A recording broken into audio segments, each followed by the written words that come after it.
বৃহস্পতিবার বন্ধুরা, ঠাকুরের জামা কাপড় একদম ধুয়ে দিলাম, এই গ্রিলগুলোও ধুলাম। আমি এখানেই মিলি, এ দেখো দেখতে পাচ্ছ।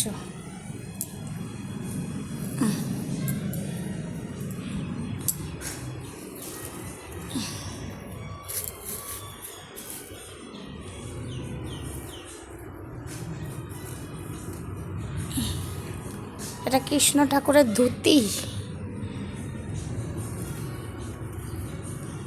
একে মিলে নি তারও। এ দেখো সব মেলা হয়ে গেছে বন্ধুরা, এই দেখো দেখতে পাচ্ছ, এখানেই শোকায়। আর এই দেখো, এটা কিন্তু আমার নিজের হাতে বানানো, দেখতে পাচ্ছ, হাতে সেলাই করা। হ্যাঁ, এটা লক্ষ্মী ঠাকুরের ঘের, এই যে